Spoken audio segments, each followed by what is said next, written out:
क्या क्या है? नमस्कार, सच की तोप उत्तराखंड की होप।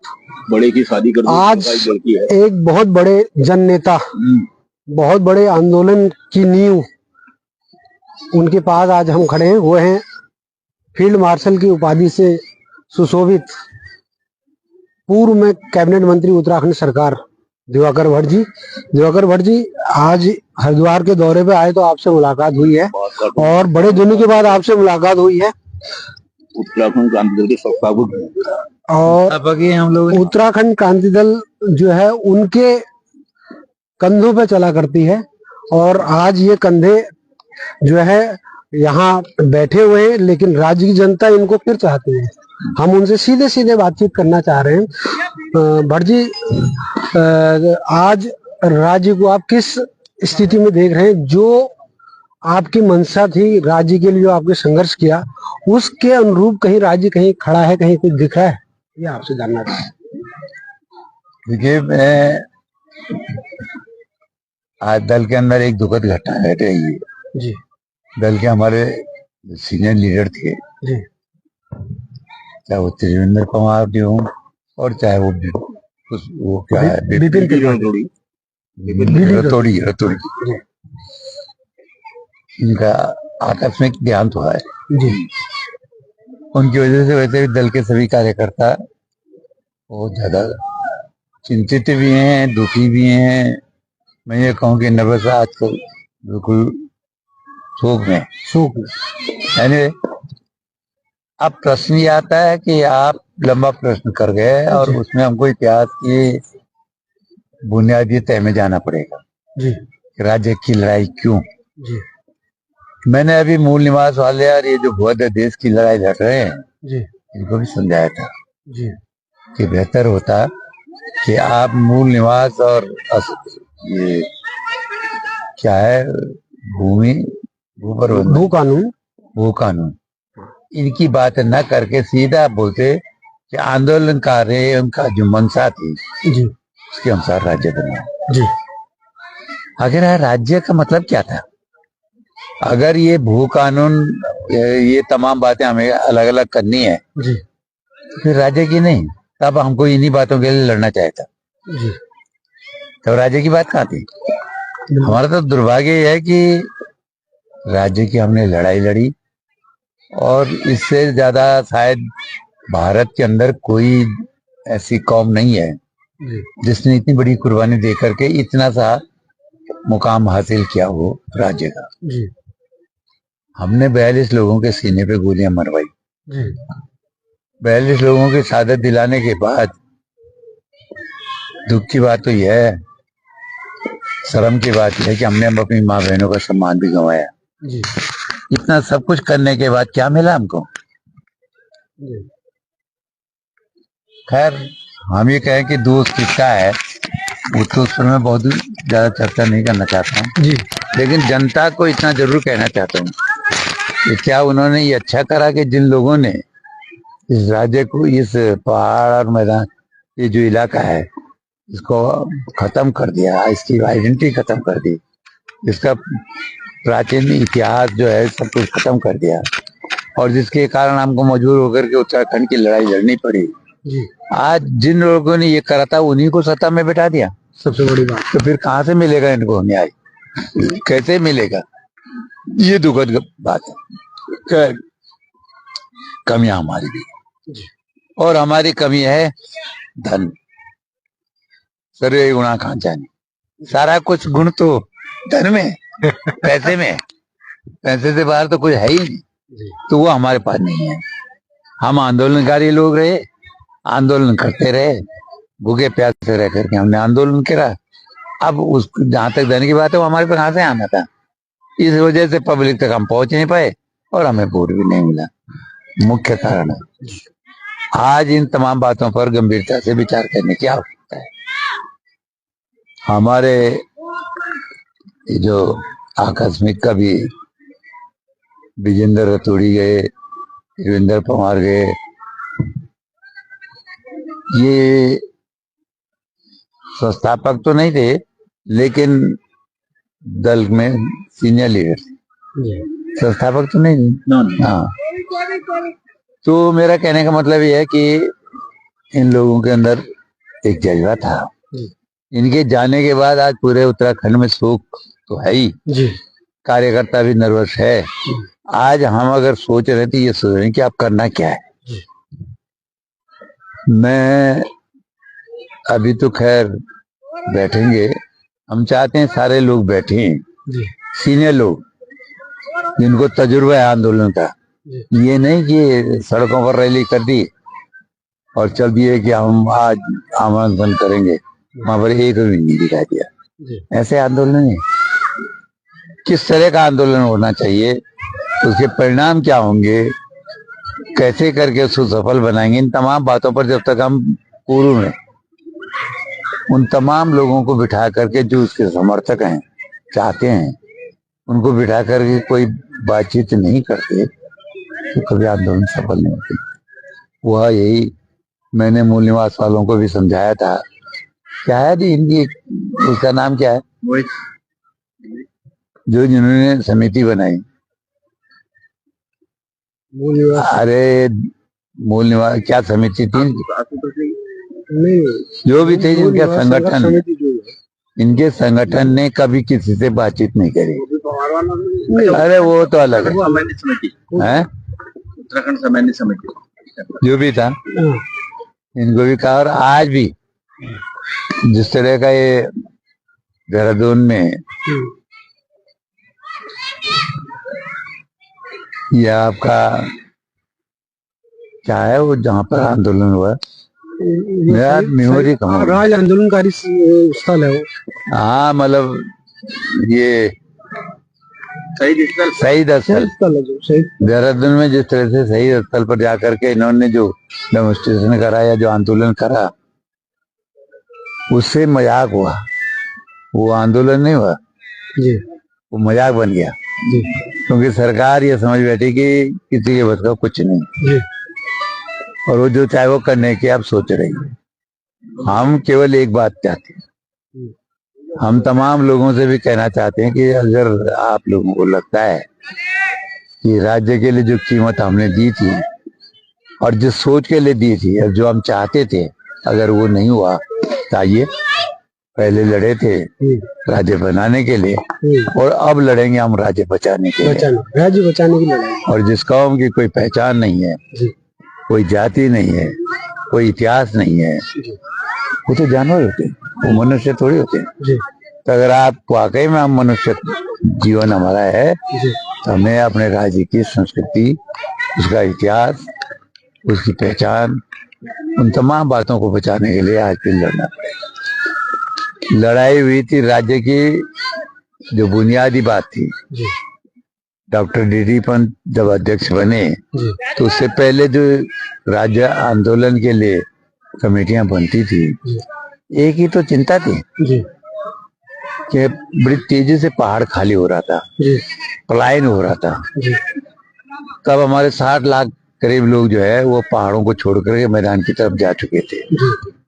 आज उसी चिंता को देखते हुए अगर हम ये कहें कि राज्य बनने के बाद वो खत्म होना चाहिए था, आज लगभग हमारे 95 से ज्यादा लाख से ज्यादा लोग, हाँ, गांव में मुर्दा ढूंढने के लिए, डेड बॉडी उठाने के लिए नहीं लोग नहीं, जानवरों को भगाने के लिए वो लोग नहीं, आदमी कहाँ है। अब तो तवे की रोटी भी बंदर खा रहा है। बिल्कुल। मेरा कहने का मतलब यह है कि आज ये सब लोग बैठते हैं और राज्य बचाने की लड़ाई कैसे लड़े वो सबसे बड़ी चीज, और उसी के लिए लड़ेंगे। हमारा तो यही मकसद है, राज्य बचाना, तो राज्य बचाना है, राज्य बचाना। अब इतिहास क्या रह गया तुम्हारा, कौन जानता है तुम कौन हो। मैं एक जगह भाषण दे रहा था, अब वो बात अच्छी नहीं मैं कहूँ, लेकिन हम लोग पलायन वाले पहले से हैं। जब मैदानों में मार काट, खून खराबा, आग जानी, हत्या, बलात्कार वगैरह हुए, तब जो है हम लोग पहाड़ों में भागे और यहाँ आकर के बस गए। आज जब वहां सब शांति हो गई तो सब पहाड़ के लोग भाग करके फिर मैदान की तरफ जा रहे हैं। तो हम इससे लोग नहीं है, एक जगह रहने वाले लोग नहीं है, घुमंतु लोग। तो आइए अब हम इसको कैसे अपने इतिहास को बचाएं, उसके लिए राज्य बचाने की। राज्य बचाने बहुत बहुत बड़ी बात है। राज्य बचाने दल की जहाँ भूमिका है, दल को कैसे एक बार फिर ऊर्जा दी जाए, संगठन दिया, क्या सुझाव देंगे आप युवा लोगों को? अब देखिए हमारे युवा, हमने तो पीछे भी एक बात बड़ी जोर शोर से उठी जी कि परिवर्तन किया जाए, नया चेहरा लाया जाए, जी तो मैं ही जो है कटहत को लाया था जी। अब वो नहीं चल पाए जी नया चेहरा नहीं चल पा रहा है जी। तो पुरानों में तलाश करनी पड़ेगी। अब पुरानों में तलाश करने के लिए आज जो एक्टिव है, जिनके नाम से थोड़ा दल में जान आ सकती है, अब हम तो फिजिकल अनफिट हैं, तो हैरी जी हैं, वो आगे आए। और कौन है? जंतवाल जी तो घर से बाहर निकलते हैं नहीं, क्या करोगे? जंतवाल जी है, वो आ जाए, तो उनका व्यक्तित्व है ये रिश्ता, लेकिन वो साथ सेकंड बी टीम भी तो तैयार करनी होगी। अब अरे भाई ऐसा है, बी टीम तैयार हो जाएगी। हमारा नया नेता अगर उनके पीछे जो बने उनके साथ साथ चले, जब वो साथ साथ चलता है तब उसका नाम जुड़ जाता है। सुनील भाई, ये क्या है, सुशील उपाध्याय, सुशील उनियाल भी साथ थे, दिवाकर भट्ट के साथ, तो नाम आ गया ना। नाम आ गया, बिल्कुल। खड़ग सिंह साथ थे, तो नाम दिवाकर भट्ट के साथ, हैरी के साथ, नाम आएगा। नाम आएगा। अब नाम ही नहीं आएगा तो कैसे हम उसको आगे करें, कैसे आगे बढ़ेंगे? सही बात। नेता वो बनता है जिसे पब्लिक कहती है कि उसे नेता बनाओ। नेता वो नहीं बनता जो अपने मुंह से बकवास करता है कि मुझे अध्यक्ष बनाओ, वो नहीं चल सकता। तो आज आवश्यकता है पब्लिक में पब्लिक का प्रेम लेने, जो पब्लिक का प्रेम लेगा, जिसे मिल जाएगा, वो नेता हो जाएगा। हम लोग भी तो सन 80 के जब हमने दल बनाया तो उसके बाद क्या रहा, यही तो करते रहे। सबने कह दिया आंदोलन नहीं हो सकता, हमने कहा होगा, और ये दावे के साथ कह रहा हूँ कि अगर मैं नहीं होता तो आंदोलन भी नहीं होता। कोड़ी का आंदोलन खड़ा था, सबने कह दिया था कि आंदोलन नहीं होगा। यहाँ तक बात आ गई कि जो आंदोलन कर रहे हैं ये दल विरोधी कर रहे हैं और इनके खिलाफ कार्रवाई होगी, तब भी हमने माना, हमने चलाया। 94 का आंदोलन ये मास आंदोलन बना, ये सबसे बड़ा मास आंदोलन। उससे पहले कहाँ था आंदोलन? जन आंदोलन था। 84 के आंदोलन में, 94 के आंदोलन में वो लाठीचार्ज कैसे हुआ, क्या हुआ, ये लंबी कहानियां हैं। पर आंदोलन को नेतृत्व तो करा ना हमने। पौड़ी में बडोनी जी वगैरह सारे बैठे थे, तो लीडर तो वही था। इसी तरह से आप सारा आंदोलन जगह जगह सिमट गया, छुटपुट था, लगे हुए रहे। हमें तो दुर्भाग्य इस बात का है कि आज कोई कैट का नाम नहीं ले रहा, और कोई जो है षड्यंत्र का नाम नहीं ले रहा। षड्यंत्र पर 2 आदमी शहीद हुए, कोई नाम नहीं लेता। कैट पर जो है जहाँ मनुष्यति होनी जाती नहीं है, जहाँ से पहली बार और आखिरी बार भारत सरकार का निमंत्रण मिला वार्ता का, उससे पहले कभी निमंत्रण नहीं मिला था। वो पहला समय था जब भारत सरकार ने बिना शर्त निमंत्रण दिया, और हमने कहा कि तब तक हम निमंत्रण स्वीकार नहीं करेंगे जब तक टाइम निश्चित नहीं होगा बैठक का। और हम अनशन के रहते सीधा दिल्ली चले गए। हम जंतर मंतर पर रह बैठे 8 दिन, 24 दिन खैट पर्वत पर, 8 दिन जंतर मंतर। मेरी पत्नी भी मेरे साथ बैठी वहाँ। और अब बहुत सारी बातें हैं। अब जिन औरतों ने अपने घर से बाहर नहीं देखा था वो वहां बैठे उस नंगे आसमान के नीचे, तो कुछ तो रहे होंगे। मेरा कहने मतलब ये है कि उसको कोई, हमारे लोग ये नहीं बुना सकते, नहीं बोलते वो कि षड्यंत्र पर क्या हुआ था। अगर षड्यंत्र खैट का महत्व नहीं होता तो ये परसों जो अनशनकारी गिरफ्तार हुए और जो आंदोलन की बात कर रहे थे, तो फिर हमको खैट और षड्यंत्र जाने की क्या जरूरत है? अगर ऐसी जगहों पर आंदोलन हो जाते तो वह लॉ एंड ऑर्डर तो शासन के हाथ में है ना। बिल्कुल ठीक। आप जहाँ भी बैठेंगे शांति भंग होगी प्रशासन तो कार्रवाई करेगा ही। षड्यंत्र किसने आना था? सही। खैट किसने आना था? वहाँ शांति भंग कहाँ से हो रही थी? हाँ। वहाँ पर पब्लिक को कहाँ परेशानी हो रही थी? नाव से जाते थे। नाव बड़ी मुश्किल से, सबसे पहले जो नाव बनी वो 17,000 की मैंने बनवाई पैसे दे करके। अब कहानी तो बहुत बड़ी है ना। कहानी लोग बोलते हैं कि जी चक्कर ही चक्कर ही, क्योंकि वो अपने आप घर से बाहर आया नहीं। हाँ। तो उसने तो कहना ही है चक्कर ही।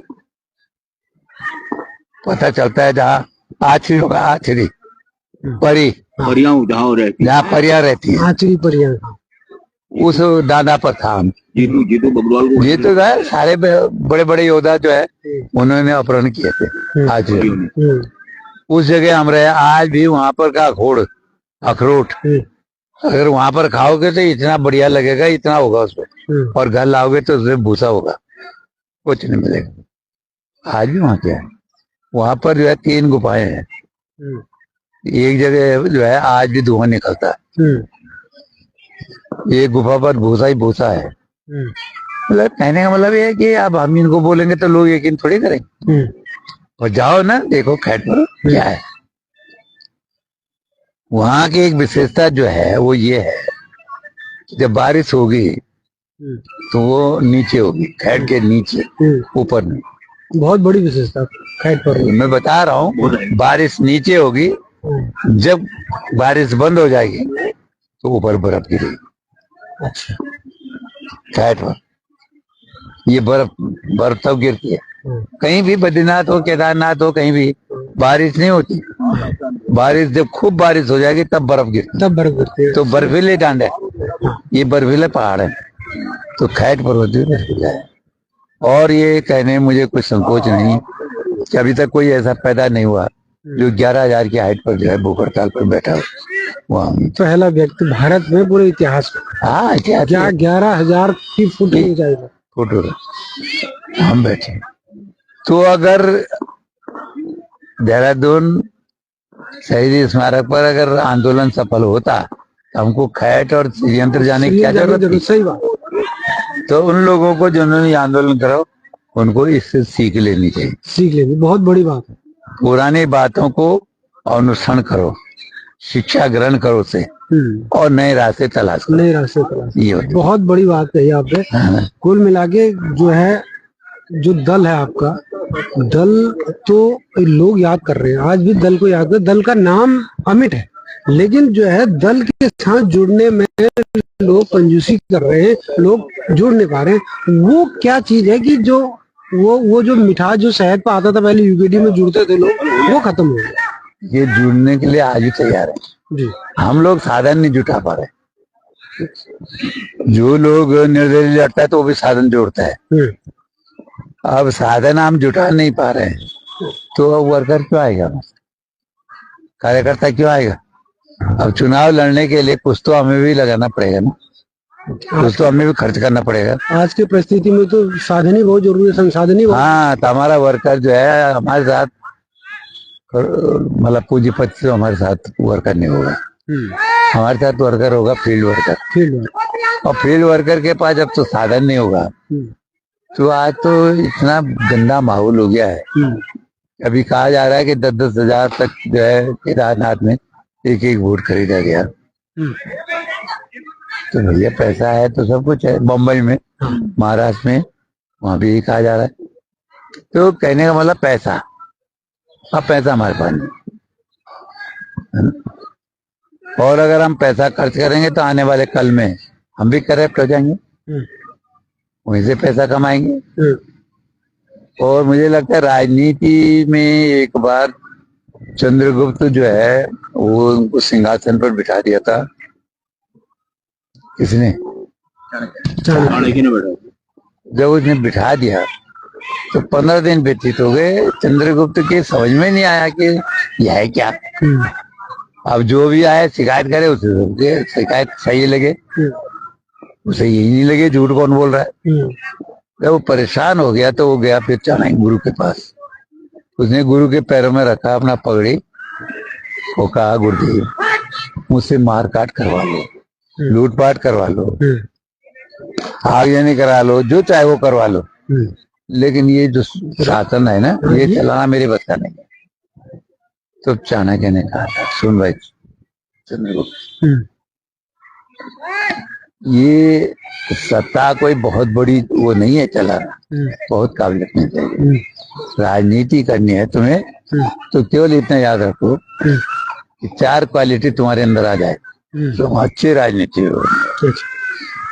तो उसने कहा जी बता दो मुझे। तब चाणक्य ने कहा था, बोलो नीति, करो अनीति। अरे इतनी तो है राजनीति, इससे ज्यादा क्या है? तो वो हमारे बस का भी, हम सीखे नहीं है, इसलिए हम नहीं बन पा रहे हैं। जब सीख जाएंगे तो बनेंगे, समय है। लेकिन कोशिश करें कि इस तरह बिल्कुल ना बने, इस तरह न बने। राज्य का भला करते हुए तब नीति में कहीं अंतर आता है तो क्यों? वैसे तो खैर अब छोड़िए। चलिए ठीक है, बहुत बड़ी बात हमसे की आज फील्ड मार्शल दिवाकर भट्ट जी ने। सच की तो उत्तराखंड की हो, आज बहुत बड़ी बात हमसे हो गई और बहुत बड़े उनने ज्ञान उपाय और ये कार्यकर्ताओं को मार्गदर्शन भी किया। फिलहाल सच की तोप के लिए हरिद्वार से मैं महेंद्र नेगी।